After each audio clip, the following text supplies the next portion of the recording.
창세기 3장 6절 말씀 함께 읽겠습니다.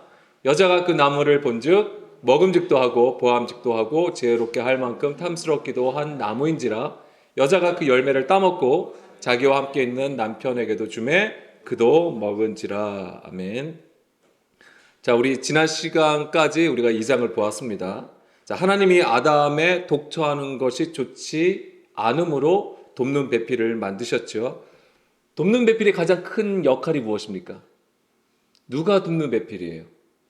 아이를 낳는 것이 가장 중요한 일이라고 했습니다. 이 아이를 낳는 것은 곧 우리가 그리스도 안에서 거듭나는 것, 장성한 자가 되는 것을 얘기하는 것입니다. 즉 진리의 말씀을 듣고 그것을 우리 마음에 깊이 새기는 것을 의미하는 것이지요. 그것이 돕는 배필의 역할입니다. 그리고 아내와 합하여 하나가 되는 에하드에 대해서 말씀을 드렸습니다. 에하드를 간단히 말씀드리면 아버지와 아들과 함께 동행하는 것을 얘기하는 것입니다. 그것이 에하드예요. 그래서 아버지와 아들과 함께 교제하는 것이고, 그 교제라고 하는 것은 진리의 말씀을 온전히 우리 안에 받는 것을 얘기하는 것입니다. 그래서 다시 세상에 보냄을 당하는 것을 말하는 것이죠. 그것을 예수님을 통해서 우리에게 명확하게 보여주신 것입니다. 그리고 창세기 3장의 내용은 우리가 주일 오후 예배 시간에도 나눈 부분들이 있습니다만 그때 이제 다루지 않은 부분들을 좀 살펴보려고 합니다. 자, 그래서 오늘 이제 창세기 3장 1절부터 보게 되면은 창세기 3장의 시작은 무엇으로 나옵니까? 이제 뱀의 미혹으로 시작을 합니다. 자, 1절 보게 되면 그런데 뱀은 여호와 하나님이 지으신 들짐승 중에 가장 강교하니라. 뱀이 여자에게 물어 이르되 하나님이 참으로 너희에게 동산 각종 모든 나무의 열매를 먹지 말라 하시더냐. 자, 여기서 뱀이 나오는데 이 뱀은 들짐승 중에 가장 강교하다고 했습니다. 강교하다, 아룸이라는 단어가 쓰였는데요. 나쁜 의미로 교활한, 간사한이라는 뜻을 가지고 있습니다. 그런데 잠언서에 보게 되면 이 아룸이라는 단어가 슬기로운, 지혜로운이라는 뜻을 가지고 있어요. 그러니까 지혜를 얘기하는 것입니다. 이 뱀이 굉장히 지혜롭다라고 하는 것인데 강교하다라고 하는 것은 그러니까 뱀 벌써 미혹이잖아요. 그래서 선악지신 나무를 먹게 하였잖아요. 그러니까 우리가 벌써 이미 부정적인 이미지를 가지고 부정적인 의미를 부여하여서 강교하다라고 얘기를 하는 것이겠죠. 어쨌거나 이제 지혜로운 것을 얘기하는 것입니다. 근데 뱀이 들짐승 중에 지혜롭다고 하는 것은 이제 여자로 하여금 선악지신 나무를 먹게 하는 사람의 계명을 가리키는 거예요. 뱀의 미혹은 뭐냐면 하나님의 말씀임에도 불구하고 그 하나님의 말씀을 어떻게 하는 겁니까? 사람의 계명으로 바꿔 가르치는 것을 얘기하는 것입니다. 그래서 예수님 당시에 누가 이 일을 행하였냐면 뱀과 같은 역할을 했냐면 바리새인과 서기관들이 그 뱀의 역할을 했던 것입니다. 그래서 예수님께서 오셔서 그 유대교의 구조, 그러니까 성전, 유대교의 성전, 그리고 그 성전에서 잘 섬기고 있다라고 하는 종교 지도자들을 향하여 엄청나게 책망을 하시는 거잖아요. 자, 마태복음 23장 33절 말씀에 보게 되면 뱀들아 독사의 새끼들아 너희가 어떻게 지옥의 판결을 피하겠느냐. 그러면서 외식하는 서기관들과 바리새인들을 향하여 엄청난 책망을 하시는 거예요. 마태복음 12장 34절 말씀에서도 독사의 자식들아 너희는 악하니 어떻게 선한 말을 할 수 있느냐. 이는 마음에 가득한 것을 입으로 말함이라. 자, 이들이 세상의 지혜와 지식을 가지고 열심히 가르친 게 아니에요. 하나님의 말씀, 율법을 가지고 가르쳤단 말이에요. 그런데 자기의 의를 쌓는 것에 집중하였던 것입니다. 하나님의 뜻을 알기보다는 자기들의 어떤 기득권, 자기들의 어떤 권세, 자기들의 어떤 명예, 이것을 위하여서 하나님을 섬겼던 것이죠. 그리고 또한 그것을 가르쳤던 것이고 그것을 책망하시는 겁니다.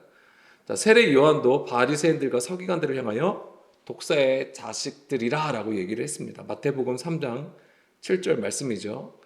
요한은 많은 바리새인들과 사두개인들이 세례 베푸는 대로 오는 것을 보고 이르되 독사의 자식들아 누가 너희를 가르쳐 임박한 진노를 피하라더냐. 예, 사두개인도 마찬가지죠. 그 당시의 지도층이에요. 자, 그 당시 종교 지도자들의 악행을 비유한 얘기겠지만은 무엇보다도 이 하나님의 뜻을 깨닫지 못하고 자기의 의를 세우는 것을 책망하는 말씀이 됩니다. 그러니까 자기의 의를 행한다고 하는 것은 즉 십자가의 도를 깨닫지 못한다는 얘기예요. 십자가의 뜻. 그러니까 자기가 죽으려고 하기보다는 자기가 오히려 세움을 받는 것이죠. 자, 이에 대해서 이제 고린도전서 1장 18절 말씀을 보겠습니다. 십자가의 도가 멸망하는 자들에게는 미련한 것이고 구원을 받는 우리에게는 하나님의 능력이라고 했습니다. 그러니까 이 십자가의 도가 뭐냐면 하나님의 지혜라고 하는 것입니다. 십자가의 도가. 19절 기록된 바 내가 지혜 있는 자들의 지혜를 멸하고 총명한 자들의 총명을 피하리라. 이것은 이제 세상의 지혜와 지식을 피하시겠다고 하는 것이고 단지 이게 어떤 세상의 사상이랑 철학을 피하시는 게 아니에요. 물론 그것도 사람의 가르침들이지만은 또한 유대교 안에서도 율법을 가졌음에도 불구하고 이것을 가지고 해석을 해버려요. 자기들에게 유익을 위한 자기들의 유익을 위하여서 이것을 해석하여서 가르쳤다고 하는 것입니다. 그것을 말하는 것이죠. 고린도전서 1장 21절 하나님의 지혜에 있어서는 이 세상이 자기 지혜로 하나님을 알지 못한다라고 했습니다. 그렇습니다. 아무리 엄청난 지혜와 지식을 가지고 있어도 하나님을 제대로 알 수가 없는 것이죠. 하나님을 알지 못한다고 하는 것은 하나님을 또한 제대로 섬길 수 없다라고 하는 것입니다. 정말 하나님이 기뻐하시는 것이 무엇인지를 알고 하나님 앞에 서야 되는데 그렇지 않은 것이죠. 그러니까 엄청난 열심으로 제사를 드리고 예배를 드린다 하더라도 그것이 불법이 되는 것입니다. 이런 구조 안에 거하는 것이 바로 세상이었고 세상의 지혜와 지식이 자기 지혜라고 하는 거예요. 육신의 생각, 자기 의라고 하는 것입니다. 다시 창세기 3장 1절로 돌아가겠습니다. 자, 뱀은 여자에게 접근하여서 선악지식 나무를 먹게 합니다. 하나님은 선악지식 나무를 먹으면 반드시 죽는다고 했으나 여자는 이 뱀의 유혹을 받아서 먹게 되죠. 그러면서 뭐라고 그러냐면 오히려 뱀의 유혹은 무엇이었냐면 오히려 그 선악지식 나무를 먹게 되면 어떻게 되죠? 눈이 밝아져 하나님과 같이 되어 선악을 알게 될 것이라고 미혹을 합니다. 근데 여기서 이 뱀의 미혹을 받았어요. 그러니까 이 여자가 이 선악지식 나무를 보니까 어떻게 보입니까? 그것이 이제 오늘 읽었던 6절이죠. 여자가 그 나무를 본즉 먹음직도 하고 보암직도 하고 지혜롭게 할 만큼 탐스럽기도 한 나무처럼 보이는 거예요. 나무인 거예요. 그러니까 이거를 지금 어떻게 보게 되냐면 하나님의 말씀을 세상의 기준으로 보게 되는 거예요. 이제 그전에는 온전히 이제 하나님의 법을 받았는데 그것을 어떻게 보게 되냐면 세상의 기준으로 이제 하나님의 이 말씀을 해석하여 보게 되는 거예요. 이것은 마치 우리의 경험으로도 사실은 우리가 알게 되는 것인데 그런 것이 모든 것이 나쁜 것은 아닙니다. 그런데 우리가 경계해야 하고 주의해야 하는 부분이에요. 뭐냐면 우리가 당한 상황으로 인해서 이 말씀을 가지고 온다고 하는 거예요. 해석해버린다고 하는 것이죠. 그래서 내가 힘들 때는 위로의 말씀을 찾게 되고 내가 아플 때는 병 고치는 말씀을 찾게 되고 내가 물질로 어려워되면 뭔가 하나님이 뭔가 대단한 것을 주는 이런 것으로 찾게 된다라고 하는 거예요. 물론 우리의 연약함이 그런 상황으로 하나님 앞에 나가게 하시는 것은 맞습니다만 그 하나님을 그러니까는 내가 나의 하나님을 만들어 버리는 거예요. 하나님께서 정말 나를 힘들고 어렵게 하시는 그 주의 인도하심을 하시는 그 뜻을 알기보다는 그것을 어떻게 하면 이것을 해결해 주시는 하나님이야. 나를 힘든 곳에서 그냥 끄집어 내주시는 정말 어떤 힘 있는 하나님, 그런 하나님으로 찾는다라고 하는 것입니다. 이스라엘이 왜 하나님을 그렇게 엄청나게 섬겼는데 왜 그들이 자꾸만 책망을 받습니까? 그들이 계속해서 하나님 앞에 범죄하잖아요. 하나님의 계명을 듣지 않냐고 범죄하니까 하나님께서 이방인으로 하여금 그들을 치시게 하잖아요. 근데 그들이 딱 보니까 자꾸만 이방인들이 우리를 괴롭혀. 그러니까 어떻게 하는 겁니까?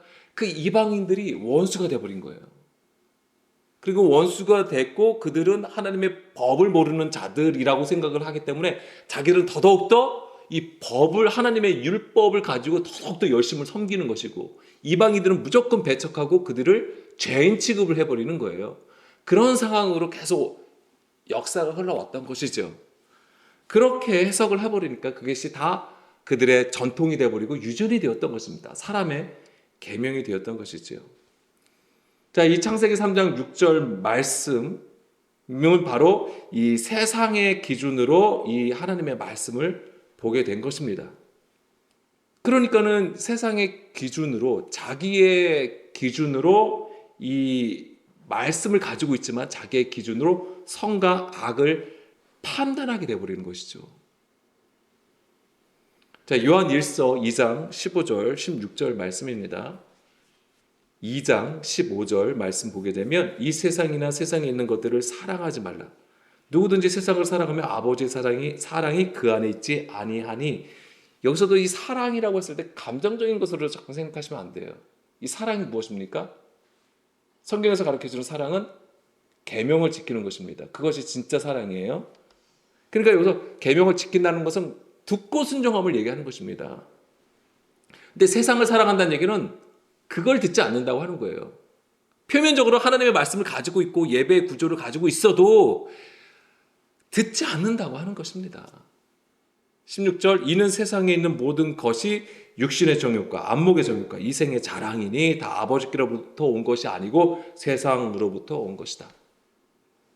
하나님을 사랑하지 아니함은 바로 이것 때문에 그렇습니다.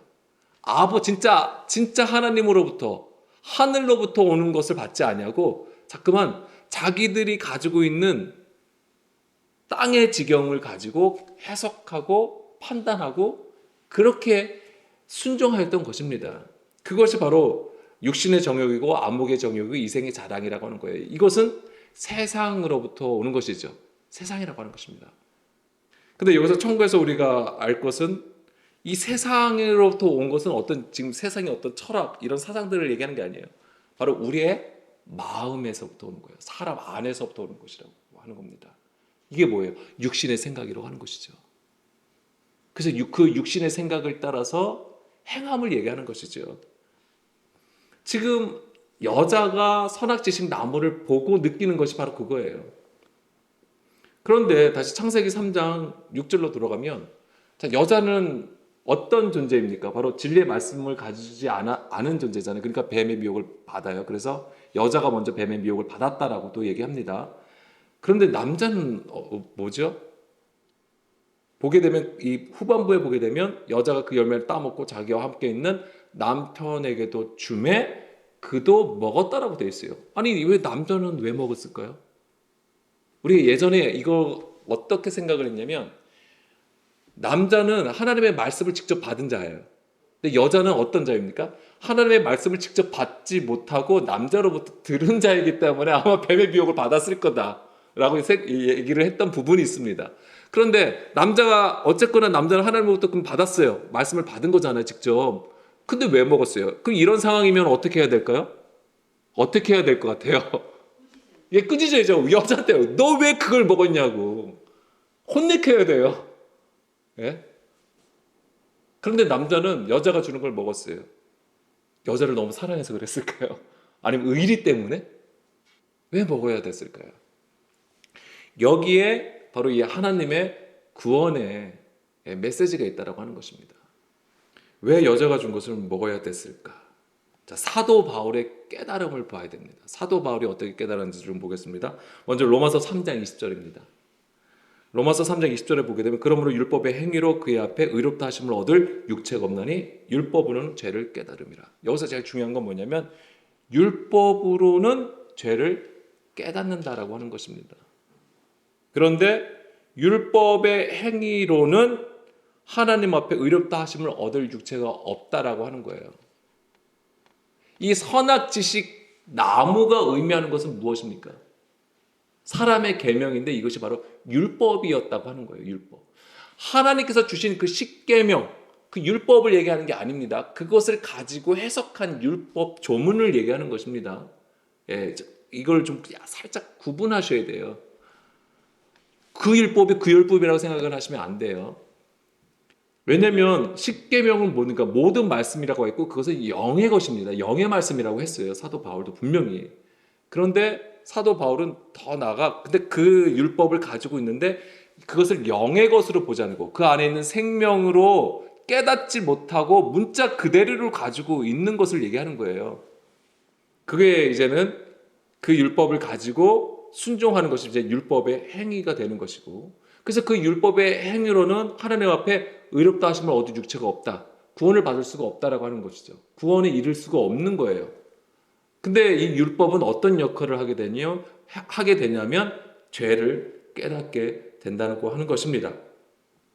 21절 이제는 율법 외에 하나님의 한 의가 나타났으니 율법과 선지자들에게 증거를 받은 것이라고 했습니다. 이것이 무엇입니까? 바로 예수 그리스도를 얘기하는 거잖아요. 하나님의 의, 바로 그 복음이에요. 기름 부음을 받은 복음이에요. 정확하게는. 그런데 이것은 바로 말씀이 육신이 되어 우리 가운데 오신 예수 그리스도를 가리키는 것이죠. 자, 예수님의 말씀은 진리의 말씀이고 생명의 말씀입니다. 이것을 듣는 자에게 하나님의 의가 세워지는 거예요. 자, 듣는다라고 하는 것은 자, 22절이죠. 곧 예수 그리스도를 믿음으로 말미암아 모든 믿는 자에게 미치는 하나님의 의인이 차별이 없다라고 했습니다. 여기서 모든 믿는 자라고 했을 때 이 믿음은 온전한 들음, 믿음을 얘기하는 것이죠. 그런 자에게 하나님의 의가 세워진다고 하는 것입니다. 자, 하나님의 의가 세워지는 것이 무엇일까요? 그것이 24절. 그리스도 예수 안에 있는 속량이라고 하는 것입니다. 그리스도 예수 안에 있는 속량으로 말미암아 하나님의 은혜로 값없이 의롭다 하심을 얻은 자 되었느니라. 아멘. 그리스도 예수 안에 있는 속량 이것이 어떻게 이루어집니까? 십자가를 통해서 이루어지는 것이죠. 그래서 그 십자가를 통해서 하나님께서 우리를 의롭다 하심을 하는 거예요. 그게 속량이라고 하는 것입니다. 이 속량하심이 바로 십자가인 것이죠. 그래서 우리가 그리스도와 함께 십자가에 못 박히게 되면 바로 의롭다 하심을 얻게 되는 거예요. 그러면은 우리가 그 십자가에 못 박히면 내가 의로운 게 아니에요. 내 안에 누가 계시기 때문에? 그리스도께서 계시기 때문에 그것을 보시고 의롭다고 하시는 거지. 우리 자체가 아무리 대단하게 진리로 깨닫고 뭔가 엄청난 헌신과 열심이 있어도 여전히 우리는 육신 안에 있게 되는 거예요. 그런데 계속 우리 안에 누가 계시게 되냐면 그리스도가 계시게 되는 거예요. 그러면 우리가 더 이상 육의 일을 생각하지 않게 되고 영의 일을 계속 생각하게 된다고 하는 거예요. 그렇게 계속해서 진행형으로 나가는 것이죠. 그것을 잃어버리면 안 돼요. 그것이 바로 주의 길이기 때문에 거기서 떠나면 절대 안 되는 것이죠. 다시 말씀드리면 예수님의 말씀을 영과 진리로 듣는 것이 속량이고 십자가가 되는 것입니다. 아멘. 그게 십자가예요. 물론 우리가 어떤 영의 체험을 하시는 것도 되게 중요합니다. 근데 그 모든 것 또한 무엇을 위한 것이냐면 하나님의 말씀을 온전히 듣는 것에 있는 것입니다. 그것이 하나님의 목적이에요. 듣고 순종하여 따르라고 하는 것이죠. 주의 길로 행하여 나가라고 하는 것입니다. 절대 그것을 간과해서는 절대 안 됩니다. 그것을 떠나면 계속 우리는 종교적인 행위, 율법의 행위로 하나님 앞에 더욱 죄를 범하게 되어 있는 거예요. 우리가 성령 체험을 하여도 엄청난 깨달음을 가지고 있어도 우리가 항상 낮아진 가운데 서지 아니하면 하나님 앞에 오히려 범죄할 수 있는 것입니다. 그게 우리예요. 그렇기 때문에 항상 깨어 있어야 되는 것입니다. 그 상태가 오늘은 다루지 않겠습니다. 그게 바로 치마를 입었다고 하는 거예요. 무화과 잎으로 치마를 입은 것입니다. 그것도 궁금하지 않으세요? 왜 치마인데 하필이면 무화과 잎으로 치마를 삼았을까? 거기에 무화과만 있었을까요? 그렇지 않을 것 같은데 무화과 잎으로 치마를 삼은 상태가 바로 그런 상태를 얘기하는 것입니다. 그렇기 때문에 남자가 여자가 주는 그 선악지식 나무를 먹었어요. 이것은 하나님께서 우리를 속량하시기 위해서 그 아들을 율법 아래에 나게 하신 것과 같은 거예요. 갈라디아서 4장 4절에서 5절 말씀입니다. 우리 함께 읽어볼게요. 때가 참에 하나님이 그 아들을 보내사 여자에게서 나게 하시고 율법 아래에 나게 하신 것은 율법 아래에 있는 자들을 속량하시고 우리로 아들의 명분을 얻게 하려 하심이라. 하나님께서 그 아들을 보내주셨습니다. 정말 세상을 사랑하셔서 그 독생자를 우리 가운데 보내주셨어요. 그런데 그 방법이 뭐였냐면 여자에게서 나게 하셨다고 하는 거예요. 율법 아래에 나게 하신 것입니다. 이게 뭐와 같냐면 바로 아담이 여자가 준 선악지식 나무의 열매를 먹은 것과 같은 거예요, 사실은. 그래서 율법 아래에 나심으로 어떻게 하시는 거예요? 오히려 율법 아래에 있는 자들을 속량하실 수 있다라고 하는 것입니다. 왜 속량하시죠? 우리로 아들의 명분을 얻게 하시기 위함이었어요. 이 아들의 명분을 얻게 하신다는 게 뭐예요? 우리를 의롭다 하심으로 인치시는 거예요. 빌립보서 2장 6절에서 8절 말씀입니다. 율법 아래에 나신 것은 그는 근본 하나님의 본체시나 하나님과 동등함을 취할 것으로 여기지 아니하시고 오히려 자기를 비워 종의 형체를 가지사 사람들과 같이 되셨고 사람의 모양으로 나타나신 것이죠. 그렇지만은 자기를 철저히 낮추시고 죽기까지 복종하셨다라고 하는 겁니다. 그것이 바로 십자가였던 것이죠. 철저히 아버지의 뜻을 따라 순종하여 나가신 것이고요. 로마서 8장 3절 4절 말씀입니다. 율법이 육신으로 말미암아 연약하여 할 수 없는 그것을 하나님은 하시나니 곧 죄로 말미암아 자기 아들을 죄 있는 육신의 모양으로 보내어 육신의 죄를 정하사. 이거 하나님께서 하시는 거잖아요. 그 자기 아들을 죄 있는 육신의 모양으로 보내셨다고 하는 거예요. 실제 예수님은 죄가 있으신 게 아니에요. 그럼에도 불구하고 육신을 입고 오셨어요. 성육신. 그래서 그 말씀을 철저히 따라가는 삶을 살게 되시는 것이죠. 그것이 바로 십자가의 도였던 것인데 하나님은 그 십자가로 하여금 어떻게 하는 겁니까? 육신의 죄를 정하시게 되는 거예요. 죄를 심판하셨다라고 하는 겁니다. 이게.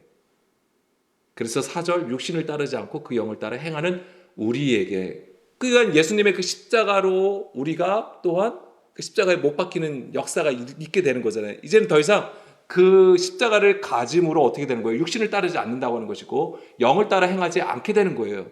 그래서 우리에게 율법의 요구가 이루어지게 하려 하심이라고 하는 것이죠. 영의 일을 따라가게 하신다고 하는 거예요. 창세기 3장 6절을 다시 보게 되면은 하나님은 선악지식 나무를 먹으면 반드시 죽는다고 하셨잖아요. 근데 남자는 선악지식 나무를 먹게 되는 거예요. 이것을 먹는다고 얘기하는 것, 먹었다라고 하는 것은 곧 남자도 어떻게 되는 것이죠? 죽는다라는 것이죠. 그러니까 죽음을 경험하게 되는 거예요. 이 선악지식 나무를 먹게 됨으로써 남자도. 이게 바로 예수님께서 육신을 입고 오셔가지고 십자가에 죽으신 것을 말씀을 하시는 거예요. 선악지식 나무가 의미하는 것이 무엇입니까? 바로 사람의 계명을 따르는 거잖아요. 영이 아닌 그 육신된 것을 얘기하는 것인데 사실은 예수님이 죄가 없으심에도 불구하고 십자가를 죽으신 것과 같은 것입니다. 그래서 우리가 서두에 읽었던 로마서 3장 20절 말씀에서 보게 되면 율법으로 죄를 깨닫게 된다는 것이죠. 그러니까 율법으로 죄를 깨닫게 되는 거예요. 이게 뭐냐면 선악지식 나무를 먹음으로써 자기의 죄를 비로소 알게 되는 거죠. 그래서 자기가 부끄러운지 비로소 알게 됨으로써 치마를 입게 되는 거잖아요. 비로소 그때 아는 거예요.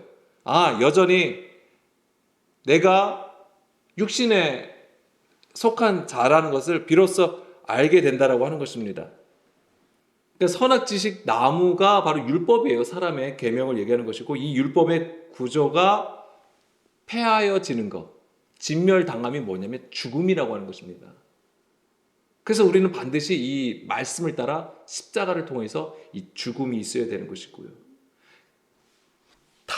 이거를 다시 말씀을 드리면 우리가 죽는다는 것은 곧 무엇을 얘기하는 걸까요? 죄를 깨닫게 된다고 하는 거예요. 그 죽음이. 왜냐하면 그 십자가이기 때문에. 우리가 비로소 내가 죽어야지만이 십자가를 깨닫는 거예요. 그러니까 죽어야지만이 그 하나님의 은혜 안에서 깨닫게 된 거예요. 내가 죄인이라는 것을 알게 되는 거예요. 우리가 십자가에 죽기 전까지는요. 절대 내가 죄인이라는 걸 알 수가 없어요. 로마서 5장 20절입니다. 우리가 그리스도와 함께 십자가에 못 박히는 것은 우리의 육신의 생각이 진멸당하는 것이고 죄를 깨닫고 하나님을 향하여 돌이키는 것을 말하는 거잖아요. 그런데 로마서 5장 20절 보게 되면 율법이 들어온 것은 범죄를 더하게 하려 함이라. 그러나 죄가 더한 곳에 은혜가 더욱 넘쳤나니 이는 죄가 사망 안에서 왕노릇한 것 같이 은혜도 또한 의로운 말미암아 왕노릇하여 우리 주 예수 그리스도로 말미암아 영생에 이르게 하려 함이라. 아멘. 자, 율법이 들어온 것은 범죄를 더하게 하려 함이라. 그럼 이렇게 문자로만 보면 율법은 분명히 나쁜 거죠. 당연히 그럼 율법은 어떻게 돼? 우리가 그냥 던져 버려야 되는 거예요. 그런데 율법이 뭘 한다고요? 죄를 깨닫게 한다고 하는 거예요. 죄를 깨닫게 함으로써 뭐예요? 하나님의 은혜를 더 알게 한다고 하는 거예요. 그렇다고 이것 때문에 우리가 일부러 범죄하는 것은 이거랑 상관없는 없는 일입니다.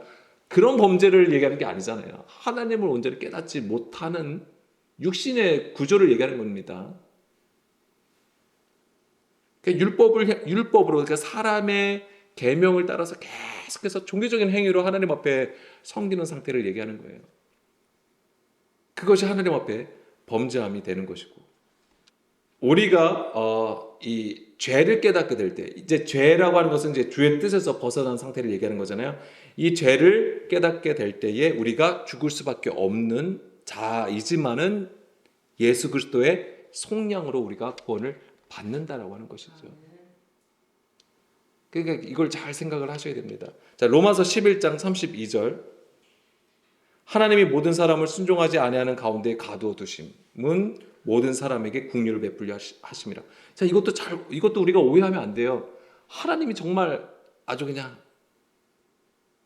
좀 죄송합니다. 못된 하나님처럼 느낄 수가 있는 부분이잖아요. 문자 그대로 보면 그렇잖아요. 하나님이 마치 일부러 모든 사람이 순종하지 않게 만드신 것 같아요. 근데 그렇지 않습니다. 하나님이 모든 사람을 순종하지 아니하는 가운데 가두어 두심은 이게 뭐냐면 우리로 하여금 율법을 주셨잖아요. 그 말씀을 주셨음에도 불구함에도 불구하고 뭐예요?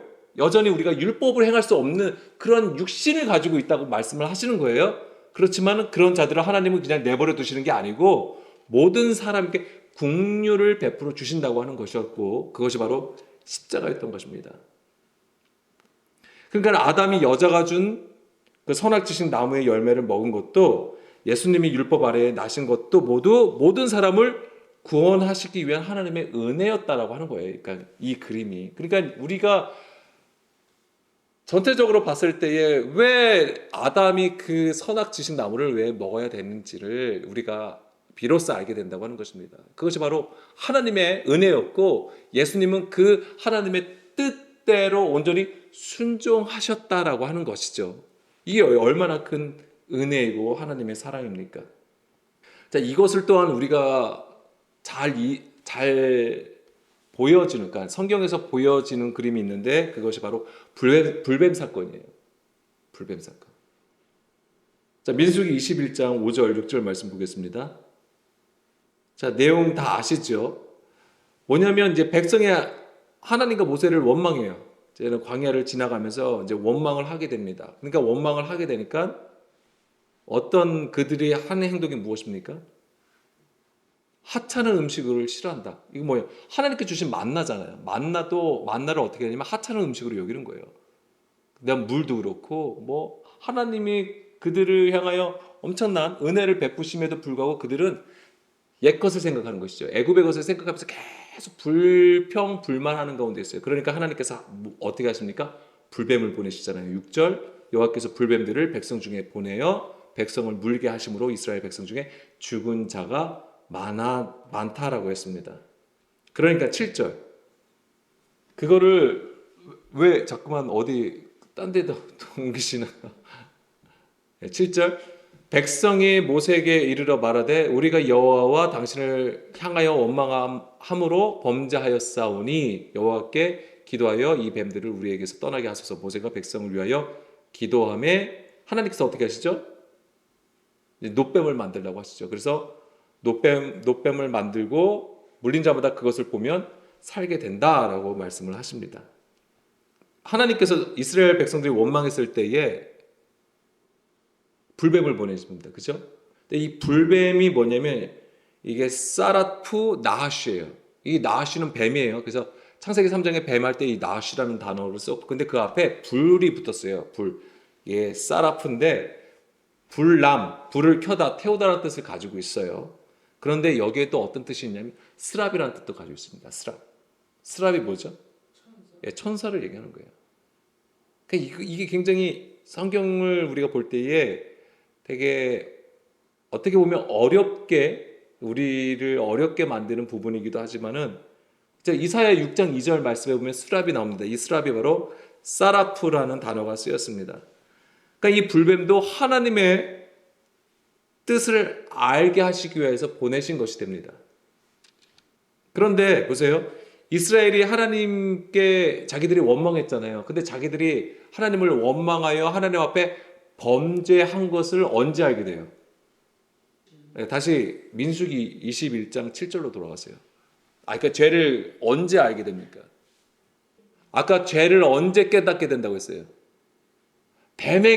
불뱀에게 물렸을 때에 비로소 자기들의 죄를 알게 되는 것입니다.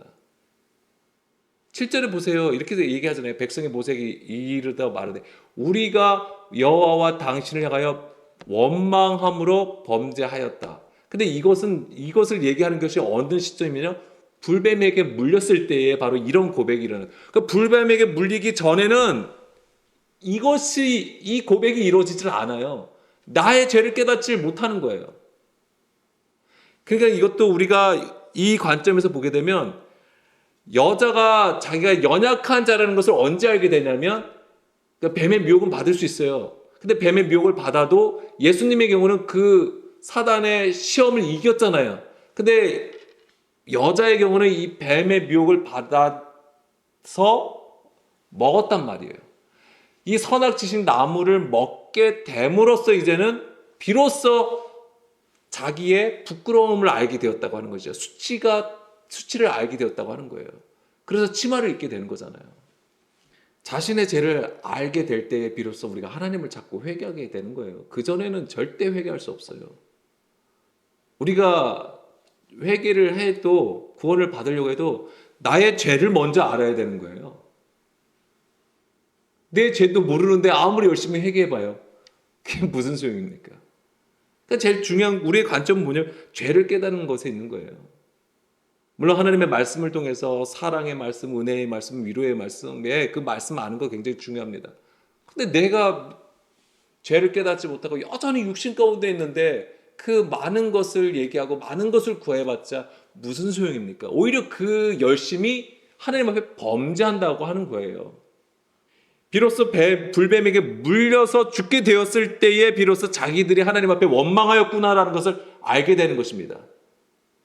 이게 바로 율법으로 죄를 깨닫게 하는 거예요. 8절 여호와께서 모세에게 이르시되 불뱀을 만들어 장대 위에 매달아 물린 자마다 그것을 보면 살리라.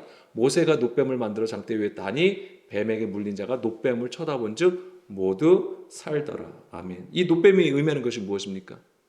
십자가잖아요. 예, 십자가잖아요. 요한복음 3장 14절 15절 말씀해 주시잖아요. 모세가 광야에서 뱀을 든 것 같이 인자도 들려야 하리니 이는 그를 믿는 자마다 영생을 얻게 하려 하심이니라. 아멘. 그렇다면 불뱀이 의미하는 것은 무엇이었을까요? 불뱀이. 자, 놋뱀은 십자가였어요. 그럼 불뱀이 의미하는 것은 무엇이었을까요? 율법이라고 하는 거잖아요. 율법이잖아요. 근데 아까 불뱀이 아까 스랍이라는 뜻도 가지고 있다고 했잖아요. 스랍은 하나님의 그 보좌의 이사야 그 성전에 이사야 선지자가 성전에 있을 때 하나님의 영광이 임하였을 때 스랍 천사들이 팍 나타나는 거잖아요. 그 우리가 볼 때 너무나도 좋은 의미예요. 근데 보세요. 율법도 원래는 뭐라고 그랬어요? 모든 말씀이라고 했잖아요. 십계명이에요. 원래 영의 말씀이에요. 영적인 의미를 가지고 있는 거예요. 근데 그것을 육신을 가진 우리가 세상의 기준을 가진 우리가 어떻게 보는 겁니까? 율법 조문으로 본다고 하는 것이죠. 사람이 계명으로 본다라고 하는 거예요. 생명나무가 있고 선악지식나무가 있어요. 근데 이것도 원래 두 개의 나무가 아니라고 했잖아요. 원래 하나의 법이에요. 하나님의 법이에요. 성전에 에덴 동산, 에덴 성전에 하나님께서 세우신 법이에요. 그런데 이것을 내가 생명나무로 받아들이냐, 영의 말씀으로 받느냐, 뭡니까? 선악지식나무로 받느냐, 사람의 계명으로 받느냐라고 하는 것이죠. 그래서 불뱀이 의미하는 것은 바로 이 율법이고, 이 율법을 따라가는 자는 선악을 먹으며 죽는 것처럼 그 불뱀으로 죽게 되는 것이죠. 그런데 하나님께서 선악지식 나무를 먹으면 반드시 죽는다고 하셨지만 그들을 죽이지 아니하시고 어떻게 하죠? 내쫓으시잖아요. 그리고 그들이 다시 돌아오려면 어떻게 해야 됩니까? 스랍들과 불칼을 지나야지, 불칼로 지키게 하시잖아요. 그것이 무엇입니까? 바로 예수님의 말씀과 십자가, 그리고 성령으로 인하여서 진리 가운데로 인도함을 받음이 있어야지만 생명나무로 나아갈 수 있음을 얘기해 주시는 거예요. 그래서 이것이 바로 연약하여 죽을 수밖에 없는 우리를 살리시기 위한 하나님의 은혜이고 사랑이라고 하는 것입니다. 그래서 그 아담이 그 여자가 주는 선악지식 나무의 열매를 먹어야 했던 것이죠. 이 은혜가 얼마나 큽니까? 우리가 처음 말했던 것처럼 혼내켰어야죠. 원래는 우리의 기준이에요. 그는 우리의 기준으로 보면 혼내켰어야 돼요. 우리가 우리 안에 진리와 그 생명을 가진 자라면 우리는 어땠을 것 같아요? 우리의 대부분은 어떻게 합니까? 모세의 자리에 앉아서 판단해 버려요. 아이고, 그렇게 하면 안 되는데, 성경에는 이렇게 가르쳐주고 있는데 왜 그렇게 해야 되는지. 오히려 권면하는 것이지만은 오히려 그것을 그 사람에 대해서 판단하고 정죄하는 자리가 대부분이라고 하는 것입니다. 우리는 예수님 같이 그럴 수는 없다 할지라도 그 십자가를 가진 자라면, 그 십자가를 가진 자라면 그 십자가의 도로 행하여, 그것이 하나님의 지혜가 된다고 했습니다. 이 생명을 살리는 지혜 가운데서 우리를 하나님께서 이끌어 가셔야 되는 것이죠. 그것이 반드시 있어야 돼요. 그것을 위해서 우리가 구하는 것입니다. 오늘도 우리가 그 은혜를 구하여 섰으면 좋겠습니다. 15절에 이는 그를 믿는 자라고 했죠. 믿는 자는 영생을 얻는다고 했잖아요. 이 믿음이 무엇입니까? 주의 길로 행함이에요. 그리스도와 함께 동행하는 것입니다. 그것 자체가 천국이에요. 하나님 나라가 되는 것입니다. 우리가 곁길에 있다면, 세상 가운데 있다면 오늘도 하나님의 그 은혜로 우리를 주의 길, 십자가에도 하나님의 지혜를 알게 하시기를 간절히 원합니다. 이 시간 함께 기도하시겠습니다.